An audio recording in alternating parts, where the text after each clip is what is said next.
चलिए ध्यान दीजिएगा सभी लोग। आज हम कौन सा संघ देखने वाले हैं? इकाइनोडर्मेटा। कौन सा संघ? इकाइनोडर्मेटा। ध्यान देंगे, सभी लोग ध्यान देंगे। आज जंतु जगत का हम कैमा संघ पढ़ने वाले हैं? नोमा संघ पढ़ने वाले हैं, और जिसका नाम क्या है? इकाइनोडर्मेटा। यदि आप देखें कि इकाइनोडर्मेटा में कैसे जीवों को रखा जाता है, तो आप देख लीजिएगा इकाइनोडर्मेटा संघ में कौन से जीव को रखा गया है। क्या दिख रहा है? ये जीव है भाई साहब, ये जीव हैं। इकाइनोडर्मेटा संघ के अंतर्गत आने वाले क्या हैं? समुद्री जीव हैं, समुद्र में रहने वाला जीव हैं। देखिएगा ये। और अगर हम इसकी बात करें तो इकाइनोडर्मेटा संघ के अंतर्गत जो आने वाला जीव होता है, इसमें कैल्शियम इसका शरीर की सतह की बात करें, जो शरीर का सतह है ना, बॉडी सरफेस, इसके शरीर के सतह कैल्शियम के बने होते हैं। किसके बने होते हैं? कैल्शियम से बने होते हैं। अर्थात कैल्शियम का मतलब कह सकते हैं कौची होते हैं? कैल्शियम युक्त कंकाल होते हैं। कैल्शियम युक्त कंकाल होते हैं। और साथ ही साथ इस पर कैल्शियम युक्त, कैल्शियम का बना इस प्रकार से कांटे रूपी संरचना भी होता है। अरे है कि नहीं है? है। तो आप कह सकते हैं सर यह इकाइनोडर्मेटा संघ के अंतर्गत आने वाला जीव है। जो आप देख रहे हैं यह स्टार फिश है। ये कौन है? स्टार फिश है, जिसमें हमने बोला इसमें कैल्शियम का बना क्या होता है? शरीर का सतह कंकाल होता है। क्या होता है? कंकाल होता है। और इसके सतह पर कांटे रूपी भी संरचना पाई जाती है। क्या दिख रही है? चलिए अब अगली बातें हम करें अब आपके सामने। तो ये हो गई बातें। अब इस संघ के अंतर्गत आने वाले जीवों के बहुत सारे लक्षण होने चाहिए। आइए जरा सारे लक्षणों को देखते हैं। सब लक्षण तो कॉमन है जी, बस खाली बोल देना है। अब इसे समाप्त करते हैं जल्दी जल्दी में। देखिएगा, इस संघ के अंतर्गत जो जीव आएगा, हमने पहले क्या बोले, कहां पाए जाएंगे? समुद्र में। इसके शरीर के सतह कौची से बना होगा? कैल्शियम युक्त स्केलेटल का होगा। और जिसके शरीर के सतह पर हमने और क्या बोले होंगे? कांटे होंगे। क्या होंगे? कांटे होंगे। उसके बाद इसके शरीर का संगठन, शरीर कौन स्तर का होगा? अंगतंत्र स्तर का। सममितियां कैसी मिलेगी? द्विपार्श्व। और जर्म स्तर का लेयर का होगा?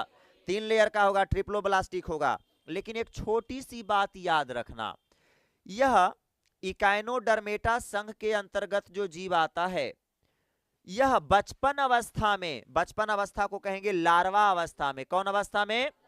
लार्वा अवस्था में इसमें बाइलैटरल सिमेट्री मिलता है। लेकिन युवा अवस्था में इसमें कैसे सिमेट्री मिलती है?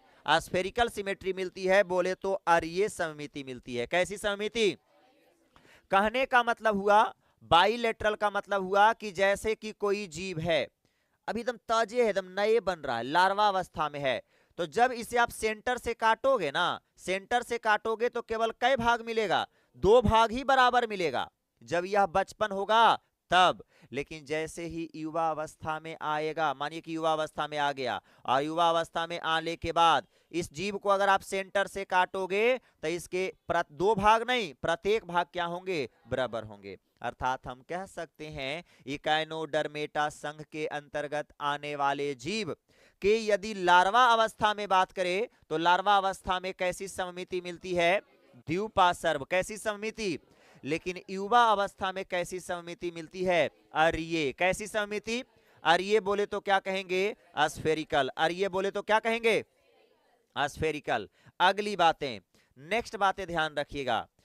इस इकाइनोडर्मेटा संघ के अंतर्गत जो जीव आते हैं बाबू, इसमें कंप्लीट डाइजेस्टिव सिस्टम मिलता है। बोले तो पूर्ण पाचन तंत्र। कंप्लीट का मतलब समझता है ना?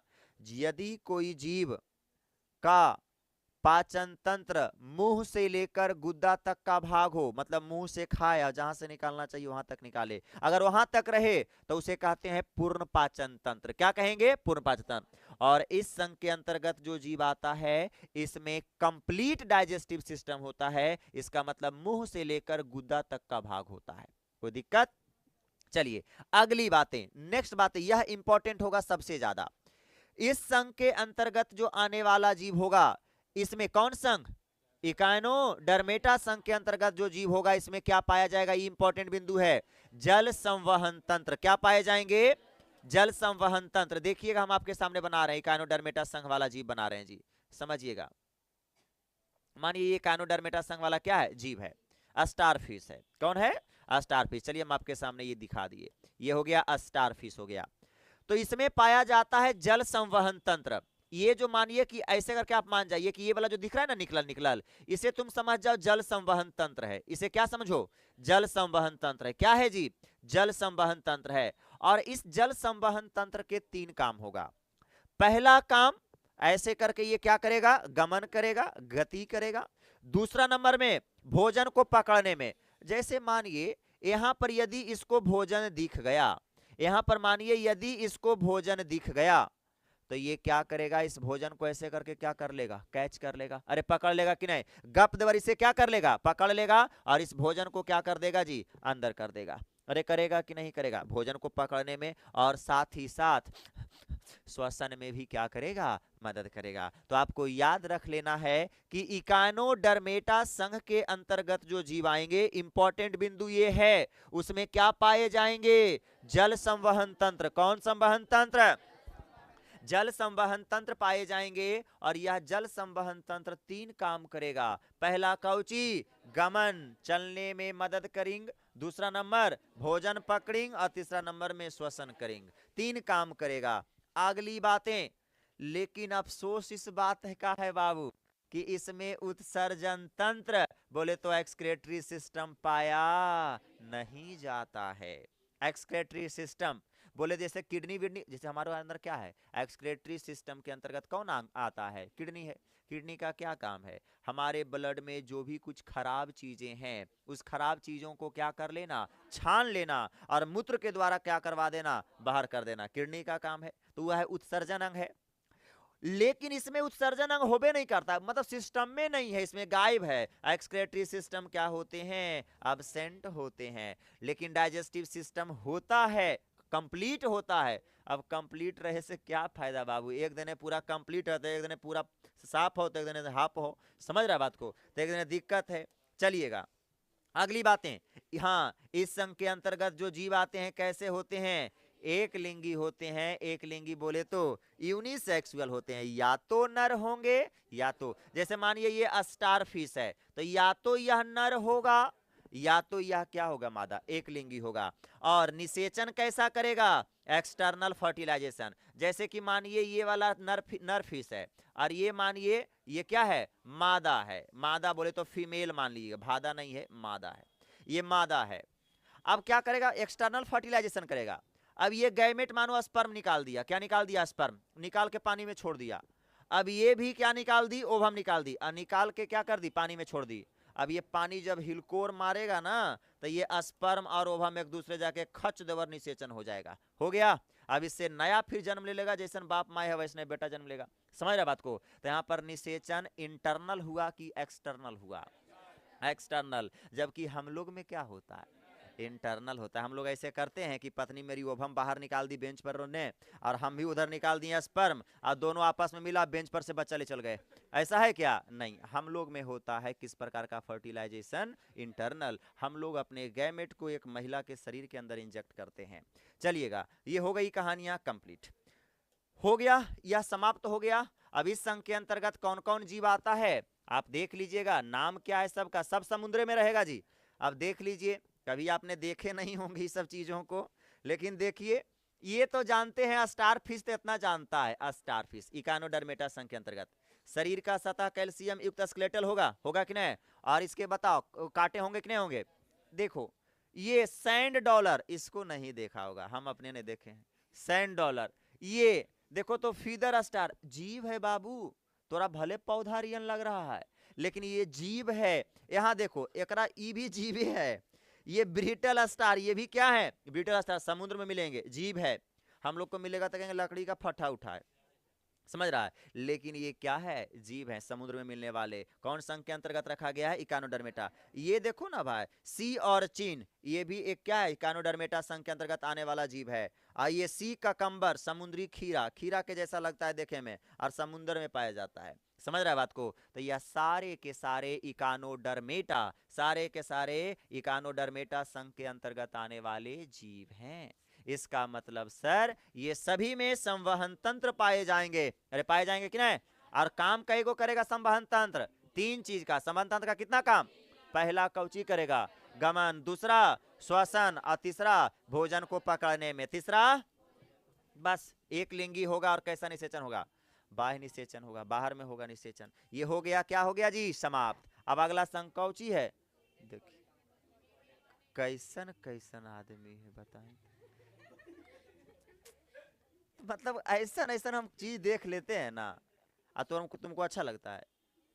ई की कर रही है, ओकरा में हाथा ढुकैले ऐसे करके ने हाथवा ढुका रही है, आओ तोरो अच्छा लगता है ये सब करे में हैं?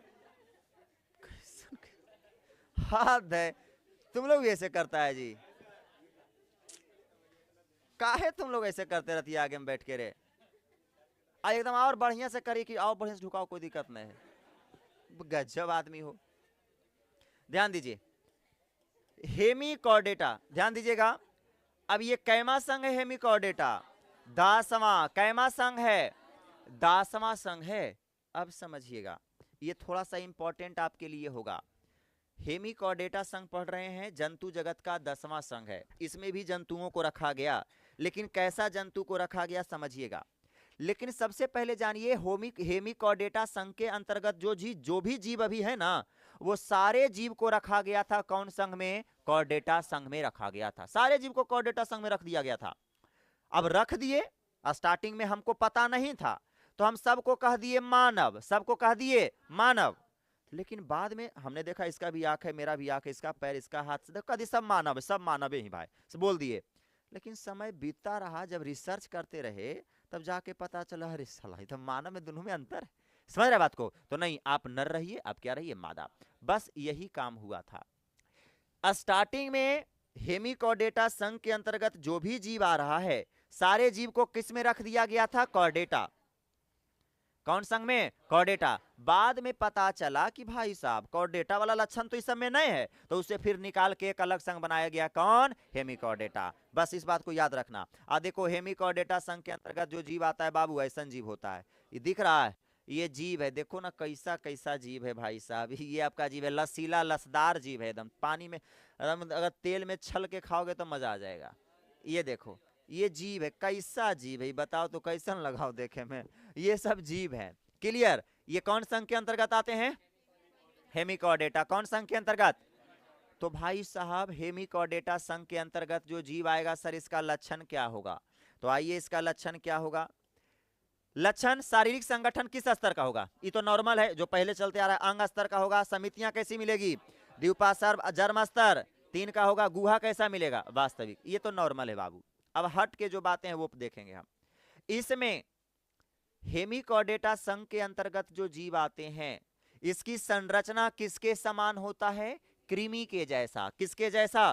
कृमि के जैसा होता है। और पाए कहां जाते हैं? जल में। कहां पाए जाएंगे? जल में पाए जाएंगे। उसके बाद अगली बातें, इसका अगर हेमिकॉर्डेटा संघ के अंतर्गत जो जीव आता है बाबू, वह जीव की अगर आकृति की बात करें तो वह जीव की आकृति किस आकार का होता है? बेलनाकार। किस आकृति का? बेलनाकार आकृति का होता है। याद रखना, किस आकृति का होता है?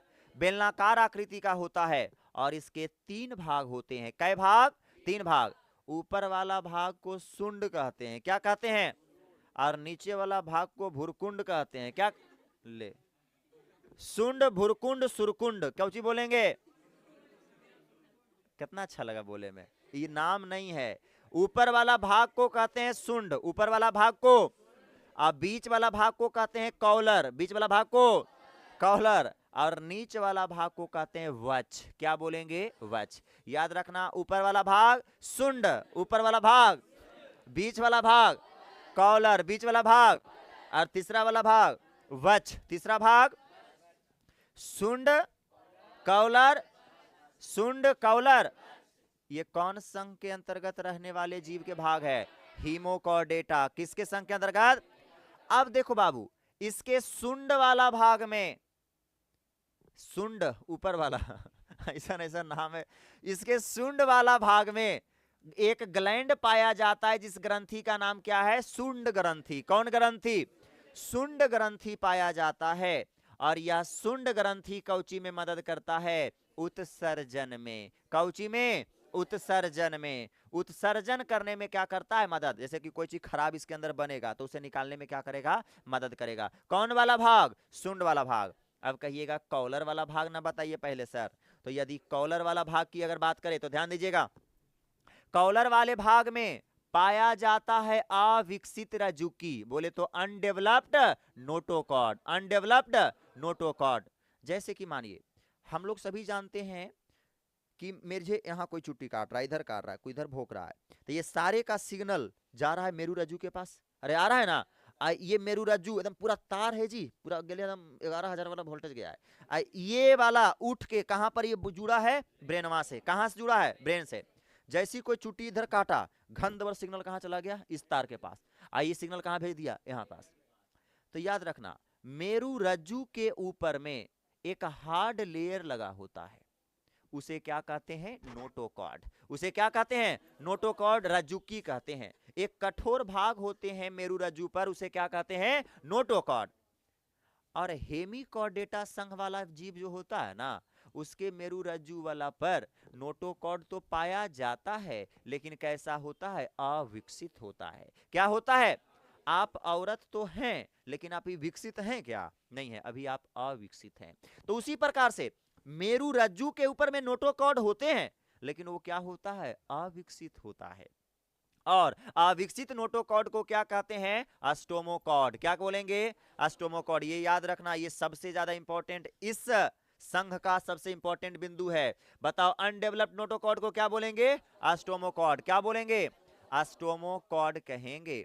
और इसी के चलते इसे कॉर्डेटा संघ से क्या कर दिया गया था? बाहर कर दिया गया था। क्योंकि कॉर्डेटा संघ के अंतर्गत वैसे जीव को रखा गया जिसके मेरू रज्जू हैं और उसके ऊपर में नोटोकॉर्ड है।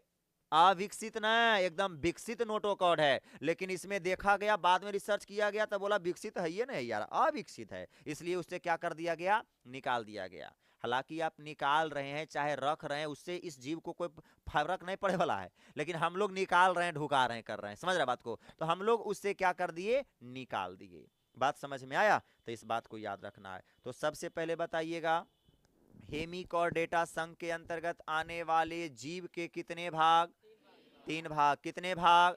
ऊपर वाला को शुंड, ऊपर वाला, बीच वाला कॉलर, बीच वाला, और नीच वाला वक्ष। नीच वाला ऊपर शुंड, बीच वाला कॉलर, नीचे वाला। अच्छा, शुंड वाला भाग में क्या होगा?